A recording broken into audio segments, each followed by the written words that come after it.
On est arrivé Besha Tova Mutzlachat à la Mishnah Chadasha, tout un nouveau sujet. You Design Amud Bet, et c'est la Mishnah, c'est une longue Mishnah. Beit Shammai Omrim, Ein Shorin Dio, Vesamanim Vekarshinin. On n'a pas le droit de tremper, de mettre à tremper. Dio, c'est disons de l'encre. Samanim, c'est des peintures. Oui, on met des choses pour faire de la peinture.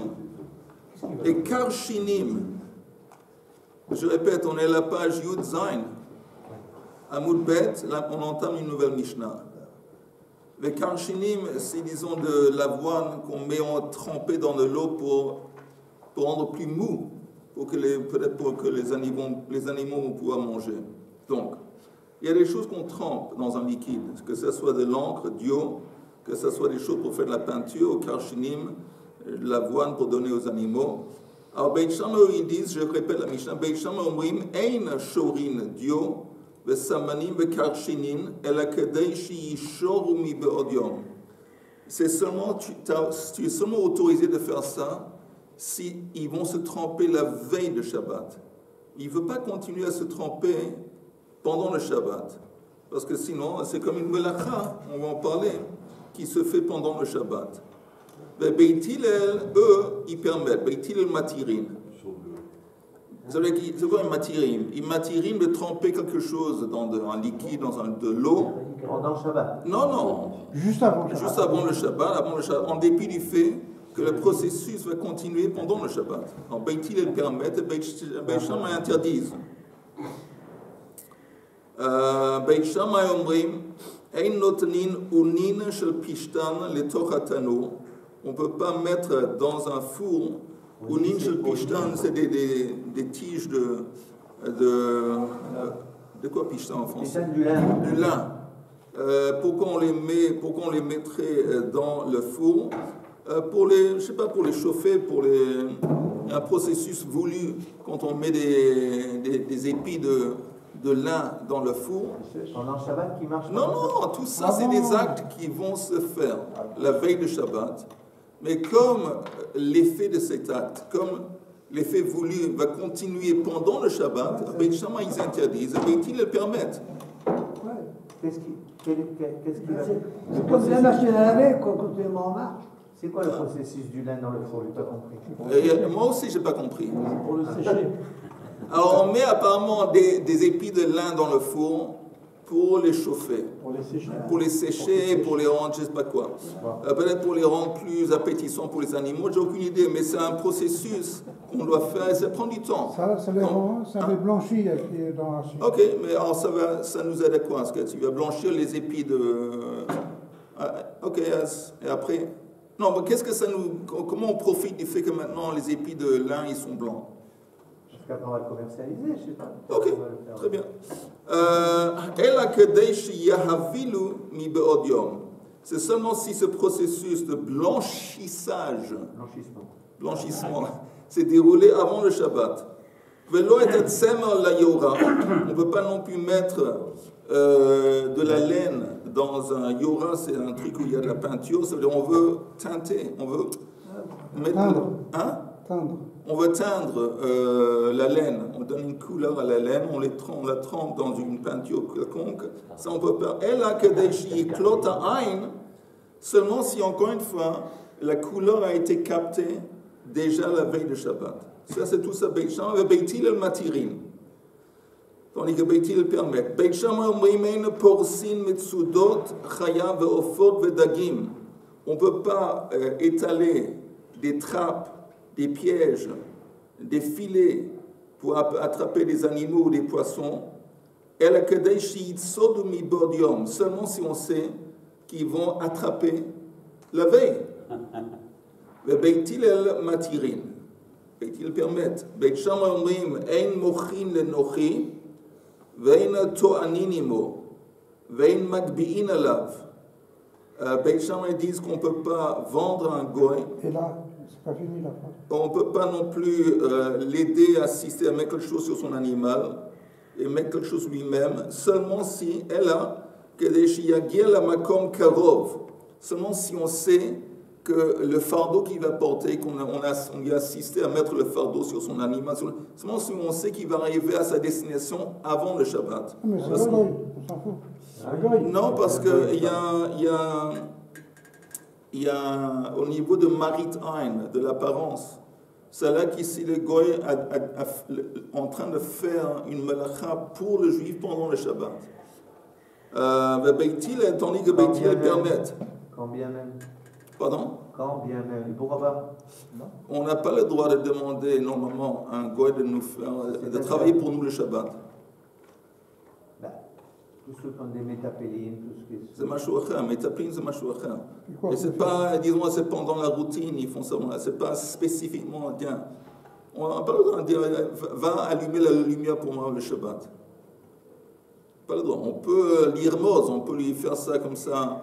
Il fait sombre ici, tu sais qu'on a un problème, peut-être... Je vois rien. Beit Hillel matirin. Beit Shammai omrim, ein notnin orot, le Abdan, Beit Shammai disent que tu ne peux pas transmettre des pots pour les travailler, velo keilim le koves nochi, et non plus des habits à une, comment on dit, koves, hein? À une blanchisserie qui appartient même à un goy. Et la kadesh y a soumis beodom, seulement si ce que tu veux qui va se dérouler avant que le Shabbat arrive. Et dans tous ces cas, Beit Hillel matirin im ha-shemesh. Im ha-shemesh, c'est la page suivante, ça veut dire tant que tu lui transmets ses travaux, ses choses à faire avant le coucher du soleil. Même si après le processus va continuer après, ça va. Amar Rabban Shimon ben Gamliel, Nohagin ayu Beit Abba. שהיו נותנים כלי לבן לכובס נוחי 3 ימים קודם לשבת. הרבן שמעון בן גמליאל, il témoigne, il se rappelle que dans la maison de son père, il transmettait des habits blancs. Apparemment, des habits blancs, ça prend plus de temps à travailler que d'autres habits. Et donc, il transmettait ça seulement 3 jours avant le Shabbat. Veshavin, mais Beit Shammai Beit Hillel serait d'accord. ושבין אלו ואלו שטוענין קורת בית הבד ועיגולי הגת. Qu'on peut placer, Beit Abad, c'est où on presse de l'huile. On pourrait placer, disons, une grande pierre, sur le tas d'olives pour aider à l'huile à sortir. C'est comme, on va en parler comme un pressoir. Ve'igulei agat, c'est la même idée pour le raisin. On pourrait placer encore une fois, une grande roue faite de pierre sur les raisins pour laisser ça pendant le Shabbat. Maintenant, j'aimerais regarder un ou deux Rashi. Regardez le Rashi qui dit... Quel intérêt de laisser dans le pressoir du raisin? Pardon? Quel intérêt de laisser du raisin dans le pressoir du raisin? Parce que, à force que ça reste sur ce tas de raisins, ça va aider à assister au jus de raisin, de sortir des raisins. Ça va faire sortir le jus. C'est un pressoir. Regardez juste le Rashi qui dit, c'est 3 lignes avant ou 4 lignes avant la fin de la page précédente, Lo magbi'in alav. On ne peut pas mettre sur les épaules du goy, Lo magbi'in alav masoy, un fardeau al ktefo sur ses épaules, parce que c'est comme, ça donne l'impression, encore une fois au niveau maritime, qu'on va l'utiliser pour qu'il va transporter pour nous des choses de Shabbat, et ça c'est pas bien. Maintenant, sautez à la page suivante. La page suivante, le Rashi, c'est la ligne d'en bas, d'en haut. D'en haut, vous descendez une ligne. Chez Toanin. Et le titre du Rashi, c'est la deuxième ligne d'en haut. Chez Toanin. On avait dit que oui, Beit Hillel serait d'accord, on peut placer ces choses de pierre et les laisser pendant le Shabbat sur les olives ou sur les raisins. Regardez le Rachid. Chez Toanin et Azeitim Bekorot Beit Abad, on peut placer sur les olives cette pierre. Ve'et Anavim Beigule Agat, c'est la même chose. Lo Hayu Otzrin Otan Begalgal Kmo Shelanu, parce qu'il dit à l'époque, l'acte de presser ne se faisait pas à travers cette pierre qu'on plaçait. Ela to'aninotan bekorot kveidin. Plutôt, auparavant, il y avait une étape qui précédait ça, où l'essentiel de presser se déroulait. Donc, quand on pressait les olives, on pressait les raisins, ça se déroulait avant. Rachid dit, Vahane de Gat, et il dit en parenthèse, Vahani de Gad Kari Igulin, Shayudapin Avin, ils étaient, c'est comme des planches de bois ou de pierre qui étaient épaisses. Asuyin ke Igulin, ils étaient ronds. Veshavin she Toanin otan mi be'odyom. Et tout le monde serait d'accord avec Jean Beit Hillel, même Beit Shammai, qu'on peut placer ça sur avant. Va mashke holech vezav, kol ha-Shabbat. Et ça veut dire que pendant tout le Shabbat, le jus va couler et sortir. Et Rashi apporte que plus tard dans la Gemara, on va demander le parich maishna de l'oplige Beit Shammai beha. Pourquoi Beit Shammai ici serait d'accord? Jusqu'ici, on a vu que Beit Shammai s'oppose à l'idée que si tu entames un acte et l'acte continue à se dérouler pendant le Shabbat, c'est interdit. Alors pourquoi ici, en ce qui concerne ces pierres, il permet? Ou meferesh mishum de inami avid lehu b'Shabbat leika chiyuv chatat. Parce que même s'il plaçait ces pierres sur les raisins et sur les olives pendant le Shabbat, il savait qu'il n'a pas transgressé une transgression d'Ioraita. Pourquoi? Rachid dit, de qui amrinan sritat zaitim banavim av melacha. Quand les sages ils ont établi que presser des olives ou des raisins, c'est une av melacha, c'est un travail interdit. Ça s'appelle presser. Bon, presser, c'est un srita. בפרק חבית שנשברה, הנימילי בזיתים וענבים שלא חיסקן מבעוד יום. On parle uniquement d'olives ou de raisins qui n'ont pas encore été pressés précédemment. דהבה מפרק דבר ממסעו, הגדל בתוכו. Parce que, alors là, quand tu commences à les presser, tu vas extraire le contenu de l'olive, le jus qui était à l'intérieur de l'olive ou à l'intérieur du raisin. Vehi tolada de dash, et c'est considéré comme ça fait partie de l'acte de dash. Dash en français c'est dash. C'est quand on presse sur les grains de blé et on écrase les grains de blé pour faire sortir le blé il y a comme une écorce. Quand on fait sortir le grain de l'écorce, ça s'appelle dash. C'est vanné. Ok. Alors ça, c'est vanné. alors c'est pour ça que presser du jus, des raisins ou presser des olives, c'est comparable, ça rentre dans la catégorie de dash. Donc tout ça c'est av melacha. Donc c'est interdit. Mais ici dans notre cas, ein notnim kora al gabei zeitim ad shetochanin tachila bereichaim. On ne laissait pas cette pierre qui était très lourde sur les raisins ou les olives, seulement après qu'on avait déjà pressé dans un reichaim, dans une meule, un pressoir. La même chose, les raisins, d'abord on piétinait sur les raisins.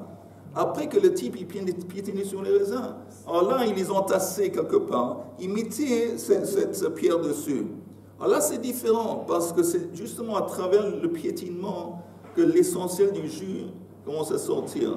Mais Rachid dit, nous belav koranami, même sans mettre la pierre, mashke nafik mimeil, le jus va sortir de lui-même. Alors à quoi ça sert la pierre? Elle a de l'onafik shapir qui hashta velodam il dash. L'idée de la pierre, c'est pour accélérer le processus, pour faire sortir le jus comme il faut à fond. De toute façon, le jus, après que tu as piétiné sur les raisins, tu les laisses quelque part, tu les entasses, alors le jus va sortir. Mais il va sortir tout doucement, pas à fond, ça prend du temps. Alors l'idée de ce rocher, c'est d'accélérer le processus. Mais ça, c'est déjà pas d'âge. Donc même s'il faisait ça, le Shabbat, ce ne serait pas une avera d'Oraita. Plus forte raison que c'est permis de laisser, de poser ces pierres sur les raisins qui ont été déjà pressés, les olives, la veille. Alors à plus forte raison que même Beit Hillel, même Beit Shammai serait d'accord. Ok, ça c'est la Mishnah. Si la Mishnah est claire... Il y a peut-être un petit souci, c'est que... Un petit souci, c'est pas bien. Non, éventuellement.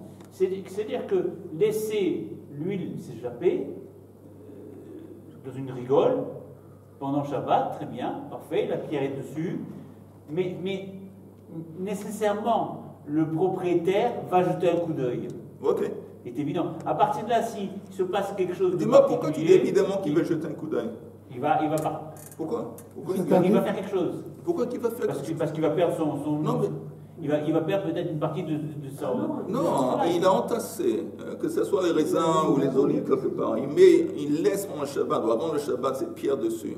Et il sait que le jus qui sort va être... Il va y avoir une espèce de récipient qui va recevoir le jus qui sort, c'est évident. Il y a un récipient. C'est un problème technique, un peu comme la bicyclette. Hein. Quelle bicyclette? La bicyclette. C'est-à-dire que si c'est des rails, je vais nécessairement mettre mes mains dessus. S'il y a un problème mais technique... quel problème? Tu es en train de créer des problèmes inutilement.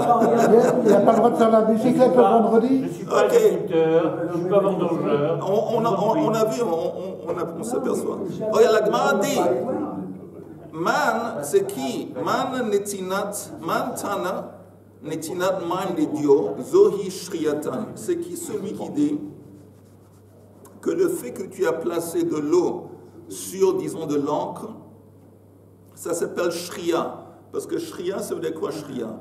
Shria, c'est laisser quelque chose dans un liquide de sorte, shria, c'est de sorte que ça se mélange. Mélanger ensemble l'encre et l'eau. Okay? Ça, c'est le but. Et c'est interdit. En Beit Hillel, il dit, oui, c'est interdit. Mais si tu commences ce processus avant, et ça se fait de soi-même, c'est permis, Beit Shammai interdit. Mais qui te dit que...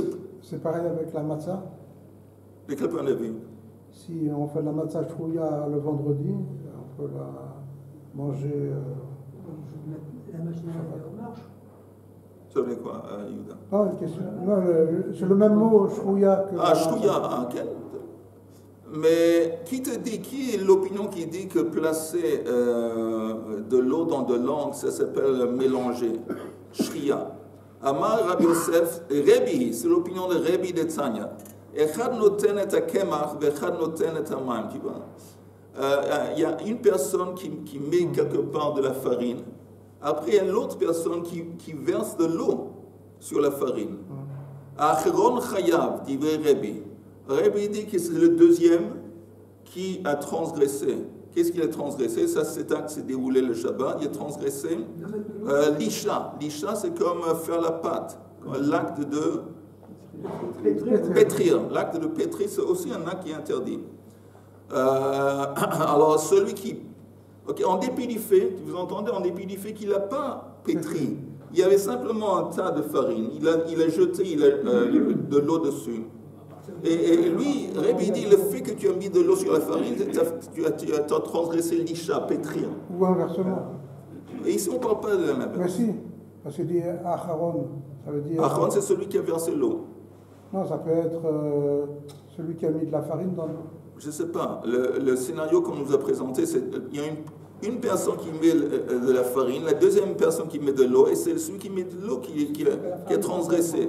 Pardon? Quand elle prend l'eau. On n'a pas besoin de l'argent. Oh. יפה. אחרון חייב, דברי רבי. רבי יוסי אומר, אינו חייב עד שיגבר. Tandis que Rabbi Yossi dit non.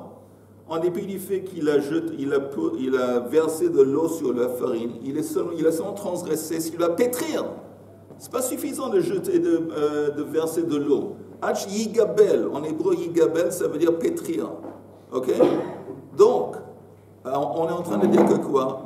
Que celui dans notre Mishnah, l'auteur de la Mishnah qui dit que celui qui verse de l'eau sur de l'encre, il a transgressé Shria. C'est apparemment l'opinion de Rebi, qui dit c'est suffisant de verser du liquide sur quelque chose d'autre. Tu n'as pas besoin de pétrir, c'est comme si tu avais pétri. Amar le Abayas, non. Vedilma adkan, lokama Rabbi Yosef. Peut-être Rabbi Yosef qui dit que non, tu dois pétrir. Il a seulement dit ça, elle avait kemach, quand il parlait de la farine, des bar giboulhu, parce que la farine par nature, pour que ça soit vraiment mélangé avec de l'eau, on a besoin de pétrir. Alors là, il dit que ce n'est pas suffisant de verser de l'eau dessus, parce qu'on parle d'un élément de la farine qui a besoin d'être pétri, avadio. Mais quand on parle de l'encre, de lave bar giboulhu, ce n'est pas quelque chose qui a besoin qu'on va pétrir. Eima, l'Ichayev, c'est peut-être que Rabbi Yosef serait d'accord avec Rabbi, que non, c'est suffisant de verser de l'eau dessus, et c'est comme si tu avais mélangé. La Gemara dit non, ne pense pas une telle chose. L'eau salka datar, la traduction de l'eau salka datar, c'est quoi? Ça va pas te monter dans ton... Il a fait que ça ne va pas te monter à l'esprit de dire une telle chose parce qu'on a une braïte de Tanya. Echad noten et a efa, echad noten et a maim. Quelqu'un qui met de... efa, c'est des cendres. Et après, quelqu'un qui met de l'eau. Le dernier, celui qui a mis de l'eau, Acharon Chayab, dit vrai Rabbi. Rabbi Yosef et Rabbi Yehuda Omer Ad Shigabel. Et le Rabbi Yosef, il dit non, tu dois pétrir. Et on est en train de comparer les cendres à l'encre. Parce que les cendres aussi, ils n'ont pas besoin de pétrir. On n'a pas besoin de pétrir les cendres et l'eau d'une façon, une fois que tu verses le liquide. C'est comme avec l'encre, ça se mélange. Et néanmoins, Rabbi Yosef dit que tu n'as pas transgressé tant que tu n'as pas activement pétri. Alors tu vois bien que Rabbi Yosef, même quelque chose qui n'a pas besoin de pétrir, comme les cendres, il dit que tu as besoin de pétrir. Et ce n'est pas suffisant de verser du liquide dessus. Mais c'est différent quand même. L'encre et l'eau, ce sont des liquides. Contrairement à la cendre, oui, contrairement à la farine. Je ne suis pas sûr que l'encre, parce que nous, quand nous on parle d'encre, on parle de l'encre qui est déjà préparée. Comme tu dis, c'est un liquide déjà. Mais au début, comme on a fait cette encre, il y avait apparemment un matériel. Et sur le matériel, on a mis qui n'était peut-être pas un liquide. On l'a transformé en liquide.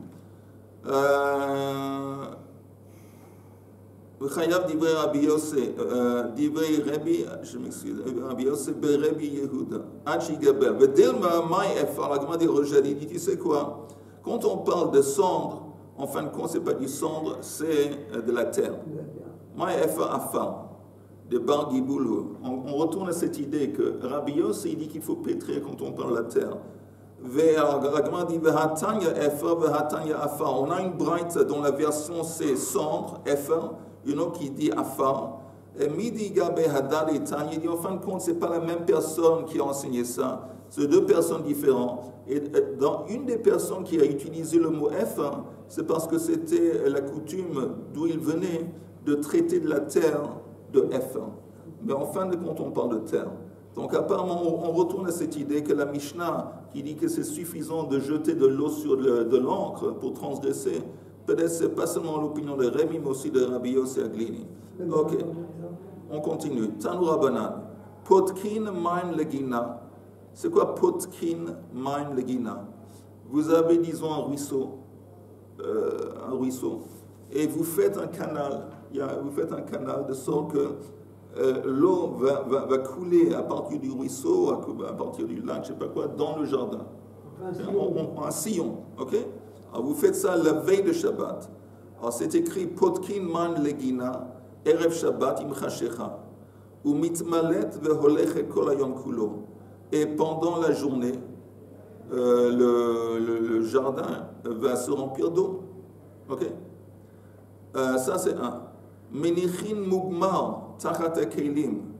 Mugmar à l'époque, vous savez qu'à l'époque les gens ils n'allaient pas se baigner chaque jour comme nous, il n'y avait pas de salle de bain à la maison. Et donc, ils allaient au bain public peut-être une fois par semaine. Et qu'est-ce qu'ils faisaient pour s'empêcher de sentir mauvais? Alors, entre autres, ils parfumaient leurs habits. Alors, qu'est-ce qu'ils faisaient? Menichim Mugmar, ils mettaient comme de... Comment on dit, ketoret?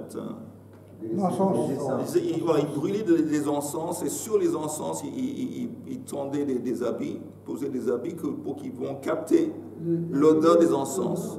Alors c'est écrit ici, on place des encens en dessous des habits. Et pendant le Shabbat, les habits vont continuer à capter cette odeur. Ils mettaient aussi du soufre sous des ustensiles. Quelle est l'idée du soufre? Rachidi. C'est pas très bon. Ça tue les bestioles. Regardez, Gofrit. Vous voyez le Gofrit un peu plus en bas dans le rachis. Du soufre. Hein? Le soufre, c'est pas Soigner. bon. Non, mais ils mettaient le soufre sous des ustensiles. Mais Rachid dit pourquoi faire? Tachal klei kesef, sous des ustensiles d'argent. Ils ont gravé sur les ustensiles d'argent des images, des dessins, des fleurs, des arbres. Et après qu'ils avaient engravé, ils mettaient ça sous le soufre, ou sous et ça, comment on dit mashrirot en français? Ça. C'est plus beau. Hein? Plus net. Non, ça les rendait noirs à cause de cette chose. Et là, justement, l'engravure, ça devient, je pense que c'est pour mettre en relief quand on faisait le dessin. Je ne sais pas, ça captait, la poussière rentrait dans le je pense. Dans les gravures. Quoi que ce soit, il faisait ça la veille de Shabbat, et ça continuait pendant le Shabbat. Je continue. Il mettait une espèce de crème sur l'œil, un pansement sur une blessure, et le processus de guérison continuait à s'effectuer, à se dérouler pendant le Shabbat. Aval. Mais on ne pouvait pas placer la veille de Shabbat des grains de blé dans une meule qui est activée par de l'eau. Ok? Ça, on ne peut pas faire. Seulement si l'acte de moudre s'est fait seulement avant le Shabbat et pas pendant. Donc, quelle est la différence entre les deux? Oh, bonne question. Alors la Gemara demande, Maïtama, pourquoi ça c'est interdit? Pourquoi les autres choses qu'on vient de voir dans la liste c'est permis, ça, Dafka, ça c'est interdit? Maïtama, tu fais partie des nôtres, Richard? Tu fais partie des nôtres, tu te rappelles? Emouna, Masechet Shabbat, Yerushalayim, Yerushalayim, Yerakodesh. J'aime bien vous regarder. Ah, mais il a gardé la bicyclette. J'attire votre attention, merci. Ah, quelle est la différence? Pourquoi ça c'est interdit? Amar Rabba mipnei shemashma'at kol.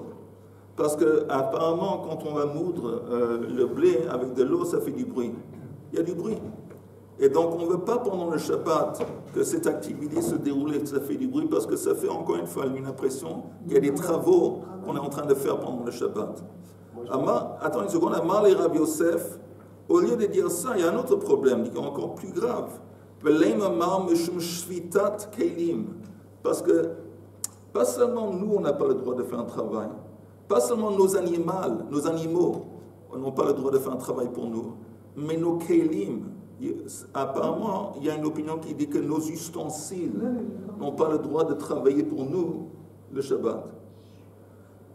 Détail, comme on va voir dans la Braïta, Yoel, tu voulais demander quelque chose? Non, moi je trouvais que la comparaison entre les deux, la blessure qui est soignée et le moulin, c'est que la blessure, c'est un élément naturel, alors que le blé qui est moulu là, c'est pas un élément naturel, puisqu'il y a un crédit qui fonctionne sur quelque chose.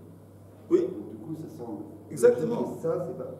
Oui, mais à l'inverse, parce que moi je pensais que la Gemara avait comparé les deux, puisqu'on venait de parler tout à l'heure de la blessure avec le pansement. Oui, on dit, je ne comprends pas pourquoi toutes les autres choses dans la liste, on avait dit que c'était autorisé.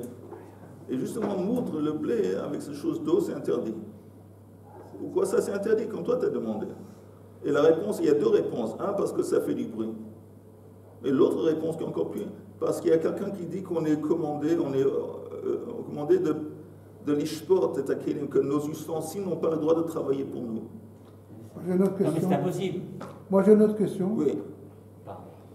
La Mishnah elle commence comme ça, Podkim et Maïm Legina, et Erev Shabbat im Chashecha. Qu'est-ce que ça veut dire Erev Shabbat im Chashecha? C'est déjà un Shabbat? Non, non, im Chashecha, c'est juste avant la tombée de la nuit, avant Ben Hashmashot. Avant Ben Hashmashot. Détagne, parce que c'est écrit dans une braïta, Bechol asher amarti alechem tishmeru. Tout ce que c'est écrit quelque part dans la Torah ou dans Shemot, je vous lis le verset où Bechol asher amarti alechem tishameru Beshem Elohim achrim lo tazkiru lo yishama al picha. Mais apparemment de là, de ce verset qui est un petit peu dans un contexte différent, mais de là, il y a une opinion qui dit, c'est quoi cette façon générale de dire Bechol asher amarti alechem tishmeru. Faites gaffe, faites attention à tout ce que je vous ai dit. C'est quoi tout ce que je vous ai dit? C'est-à-dire que même quand je vous ai dit de l'ishbot, de cesser de travailler, ça va comprendre même vos ustensiles. Les rabot shvitat kelim. Donc il y a une opinion qui dit comme ça. Alors ça, ce serait l'explication pourquoi ça, la meule, le truc qui tourne avec de l'eau, c'est interdit. Ela amar Rabbi Yosef mishum shvita kelim. V'hashdada amrat le Beit Hillel lehu shvita kelim. De Oraita. Alors, apparemment, on est en train de dire. Ça veut dire Shvita Kelim. Shvita Kelim, que nos ustensiles. On a besoin d'ustensiles pour mettre manger dedans. Oui, pour servir en tant que récipient, un bol, une assiette, ça, c'est pas de problème. Mais un cli que lui-même va être actif, en train de travailler pour nous, par exemple, une meule, pas une meule, Une machine à laver. Une machine à laver, par exemple, qui est en train de travailler. On a activé la machine à laver. Le Shabbat, Je l'ai mis avant ma C'est un cli, c'est qui est en train de faire le travail? C'est pas nous. Nous, on a mis la machine à laver en marche la veille de Shabbat. Ouais. Alors, maintenant arrive le Shabbat. Qu'est-ce qui est en train de travailler? C'est pas nous, c'est la machine. J'ai compris, mais quand on dit Kelim, on ne pense pas à la machine à laver. Maintenant, tu as quelque chose dans la cuisine. Oui. Il y a une casserole, un verre, un truc, c'est ça les Kelim. Alors, la casserole, ce serait la même idée. C'est ça les Kelim. C'est ça aussi, la casserole aussi. le Bazgan. Hein? Bon, on va en parler. On a seulement entamé cette idée. C'est pas une machine. Vous entendez? Pourquoi on dit apparemment selon Beit Hillel, il serait d'accord Beit Hillel avec cette idée que les Kelim, ils doivent cesser? Pourquoi on dit Beit Hillel? Pourquoi pas Beit Shammai? À cause du reste de la Mishnah. Parce que la Mishnah avait dit qu'il y a plein de trucs qu'on a le droit de faire en dépit du fait que le processus continue le Shabbat. Donc qui dit ça? C'est Beit Hillel. Donc ça veut dire que Beit Hillel, tu me dis que Beit Hillel, eux, ils disent, vous avez compris ce que je viens de dire ou pas? Faut changer. Faut mettre Beit Shammai alors. Non.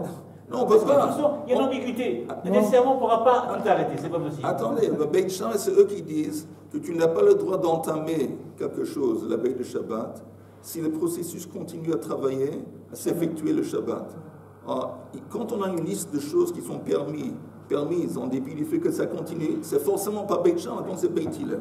Donc ça veut dire que c'est Beit Hillel qui disent, entre autres, que Shvitat Kelim, tu n'as pas le droit de faire travailler tes Kelim pour toi pendant le Shabbat. Alors la Gemara dit, je répète, de Amrad le Beit Hillel, it lehu Shvitat Kelim. Ils sont d'accord avec ce principe de faire cesser de marcher tes ustensiles. Tu me dis Deoraisa. Alors pourquoi Gofrit Vegmugmar Maïta Machar, ou pourquoi ils permettent Beit Hillel de faire passer l'encens aux choses? L'encens, comment ça se passe? Il y a de l'encens qui est placé dans un bol et puis on le fait brûler. Gofrit, il y a du soufre, la même idée, c'est placé dans une espèce de bol et on allume, il y a un bol dans l'affaire, il y a un cli qui est en train de marcher. Alors pourquoi ça c'est permis? Gofrit vemugma maïtama sharu, pourquoi Beit Hillel l'ont permis? Mais shum de loka avid maase. Parce que c'est le bol lui-même n'est pas en train de faire, il n'est pas actif. C'est pas comme la moule. Voilà. Il est passif. La moule qui est en train, il est en train de broyer les grains de blé pendant il y a la kavana. Laisse, non, Il n'y a pas de kavana, il y a pas, il est le moule lui-même. Ah, tu entends, Le moule, il est actif. Mais pendant le bol, il n'est pas actif. C'est les cendres ou pas les cendres, les naissances les braises qui le boule. Ça, c'est la différence. Il y a la main de l'homme dedans. Où est-ce qu'il met la main de l'homme? C'était avant le Shabbat. Donc, avec kavana. Même avec kavana, il peut avoir autant de kavana qu'il veut, ça ne change rien. Ou ninja pishtan. Alors pourquoi peut-il permettre de mettre dans le four des épis de lin? Apparemment, le four, il est en train de travailler. Encore une fois. Parce que, qu'est-ce qui se passe ici? Il n'est pas actif, le four. Et on a placé sur le sol du four ces tiges de lin, ces épis de lin. Voilà. Il n'y a rien, il n'y a pas un acte actif qui est en train de se dérouler. Mitsudat, chaya ve'of, fedagim, on avait dit que c'est interdit. Ou plutôt, c'est permis de placer des trappes, des pièges, des filets pour attraper les poissons et les animaux. Ça dépend pour qui. Bon, mais apparemment, c'est pour Beit Hillel. Oui, alors, comment eux, ils permettent? Parce qu'ici, des cas avides massés, les pièges, ils risquent d'attraper des animaux pendant le Shabbat. Et comment là, c'est un truc qui bouge. Le piège, il se referme sur la patte de l'animal, ou il se renferme, il se referme. C'est un truc, il est actif. Il y a un massé de la part de l'ustensile. David Massé, Maïta Macha, pourquoi ils ont permis? Non, c'est que si l'animal il vient. Si l'animal il vient pas là. Oui, mais même si l'animal il vient. Non, mais une fois que l'animal il vient. C'est que si la souris elle vient tirer le fromage, que ça va servir sur elle. Ok. Mais une fois qu'il y a, t'as mis, je ne sais pas, un morceau de fromage à l'intérieur, un morceau de nourriture à l'intérieur. C'est la souris qui va l'activer. Oui, mais ce n'est pas important. Mais le cli lui-même, est-ce qu'il va être actif quand il va attraper et se refermer sur l'animal? Oui. Et on vient de dire que si le cli, Ben Hillel serait d'accord avec l'idée que le cli ne peut pas travailler pour toi pendant le Shabbat. Alors comment ça se fait que ça il permet? Et la réponse est Hatem nami belochei vekukre. C'est quoi cette histoire de lochi vekukre? Je vous invite à regarder le Rashi. En bas de la page, lochi, c'est à peu près une dizaine de lignes en bas de la page, lochi belochei. Chaka, shekoin eima, sheadak bol'o, v'mehadko, v'akli eino zaz mimkomo. C'est pas n'importe quel piège. On parle que le poisson il met dans sa bouche, c'est quoi? Un hameçon. On parle de ça. Ça veut dire quoi? Il y a déjà un fil, il y a déjà quelque chose qui est dans l'eau, et le poisson il vient, il met l'hameçon dans sa bouche. Et voilà, il se défait, mais il y a pas, le cli lui-même n'est pas en train, il va rester comme ça suspendu dans l'eau avec ce truc dans sa bouche jusqu'à la fin du Shabbat. Il n'y a pas un cli qui s'active. Le prochain rach c'est bekukre. C'est quoi kukre? Chosin salim. On fait des espèces il y a des espèces de filets. Pia echad rachav, pia hasheni katsar. Il y a une extrémité de ce filet qui est large. Ça, c'est, disons, l'ouverture. Et l'autre, il est étroit. Katsar me'od. V'adag nirnas sham. Le poisson, il rentre par l'extrémité qui est large. Il rentre, et puis il arrive à l'extrémité qui est étroite. Ve'motzi rosho, ve'fi akatsar. Ve'in gufo yechol letzet. Maintenant, il a du mal à tourner. וכשבא לחזיר ראשו לפנים, ראשי קרומות נכנסים לו תחת לחיו, דהשת לא אביא כלי מידי. Et quand il veut tourner sa tête, apparemment, je ne sais pas, sa tête est voilà. C'est un cône. Oui, c'est un cône. Oui. Donc, dans ce scénario, encore une fois, on a un scénario où le cli, il ne fait rien, c'est le poisson, c'est le cli, il ne fait rien. Ça, on parle de ce genre de kélim, ce genre de filet qui jette le cli. Hein? C'est qui jette le pli. La veille de Shabbat. C'est le pécheur. Seulement la veille de Shabbat. Mais qu'est-ce qui s'est passé le Shabbat? On se demande, Beit Hillel interdit que ton cli va être actif. Le cli n'a pas été actif. Tout, en fin de compte, c'est le poisson qui lui-même s'est embrouillé. Et s'est fait, voilà. On continue. Ce que j'ai dit tout à l'heure avec la souris, hein, c'est exactement pareil. Non, Non. mon cher Chaim, que j'aime à la folie. C'est pas la même chose. Parce que, exactement, explique-moi. Explique-lui. Encore une fois, il est. La souris, elle tire le fromage, il y a un ressort, ping, qui vient. Donc, il y a un mouvement, il y a quelque chose. Ouais, parce que le poisson, L'autre, il n'y a rien. le poisson, Le poisson, il rentre, il avance. Et Il rentre dans un. Il ne peut plus sortir. Mais c'est le Kelly, il a servi comme piège. Oui. C'est vrai. Mais est-ce qu'il a été actif? Non. Non, il n'est pas actif. Dans le cas de la souris, oui, il a été actif, le piège. La Gemara dit. Non, mais il y a aussi des pièges à souris avec la colle. Hein? Et avec la colle. Alors là, ce serait permis. Si, encore une fois, on ne veut pas que le cli va être actif. Maintenant qu'on vient de dire, Mantana Shvitat Kelim de Oraita, qui est celui qui dit que le cli, il y a une interdiction que le cli va travailler pour nous le Shabbat? Qui dit ça, que c'est une interdiction de Oraita? C'est Beit Shammai, c'est pas Beit Hillel, c'est Beit Shammai. Mais lo Beit Hillel. אז לבית שמאי, בין כאביד מעשה, בין דלא כאביד מעשה, אסור. Si c'est comme ça pour Beit Shammai, on va oublier cette distinction que si le cli est actif ou pas actif. Pour Beit Shammai, n'importe quel acte qui se déroule pendant le Shabbat, qui est une conséquence de l'acte que tu as fait la veille, le Shabbat c'est interdit. Donc on n'a même pas besoin que le cli va être actif. Si le cli il était dans le coup, même indirectement, pour Beit Shammai, c'est interdit. Tandis que Beit Hillel, le Beit Hillel a fait gaffe de Ka'avid Maaseh Shareh. Tandis que pour Beit Hillel, même si le cli était actif, ce serait permis. Ça, c'est ce qu'on est en train de dire. Donc il n'y a personne qui fait la distinction entre actif et pas actif. Oui, oui. Il y a personne, exactement. Afal de Gavin Maaseh Shai. Vahashda de le Beit Shammai afal gav de lo Avin Maaseh Asur.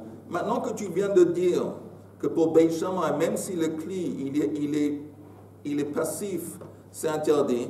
Alors si c'est comme ça, on ne comprend pas. Ihachi, regardez la page suivante.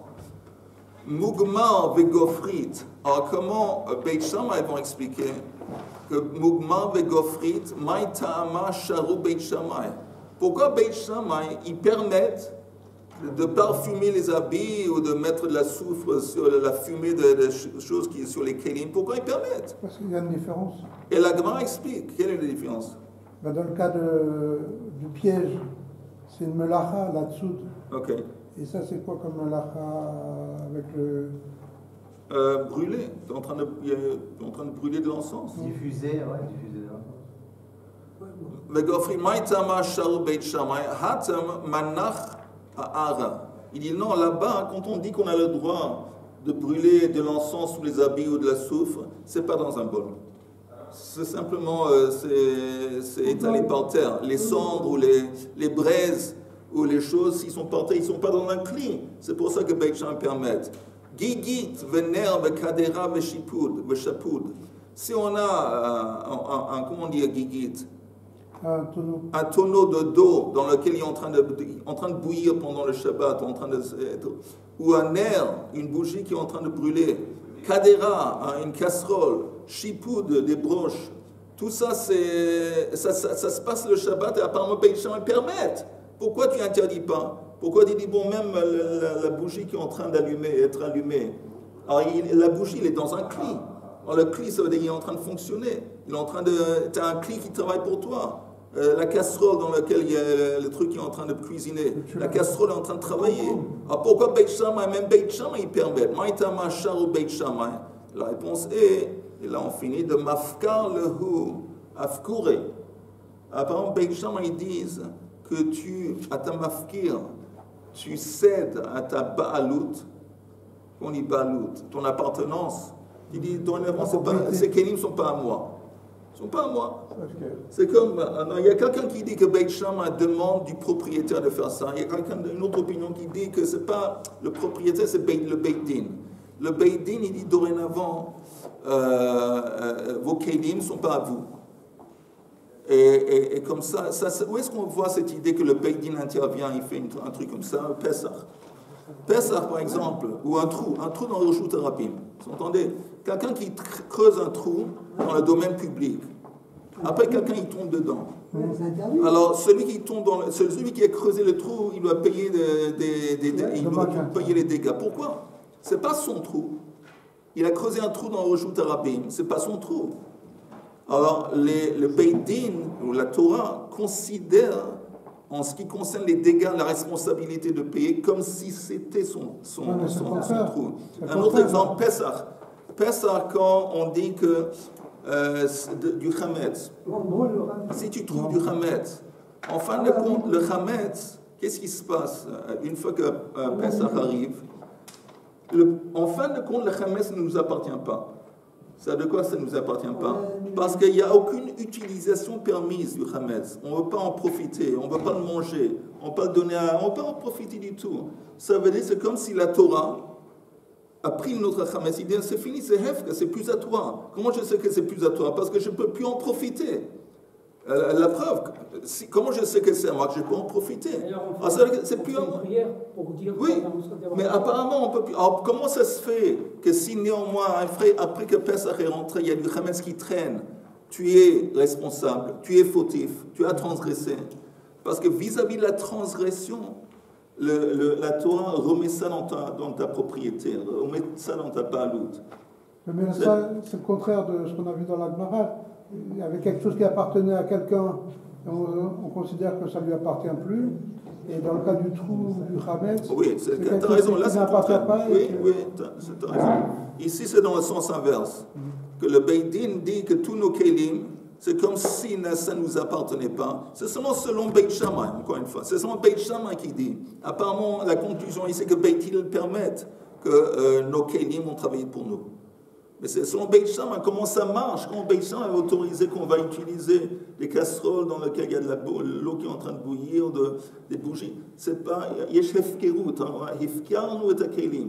On a, comment on dit en français, l'afkir. Renoncer à la propriété. On a renoncé notre propriété sur ces kelim. Ouais. C'est Beit Shammai qui dit que c'est pas nous, c'est au Beit Din. C'est une opinion sur Beit Shammai. Chers collègues, je vous souhaite à tous...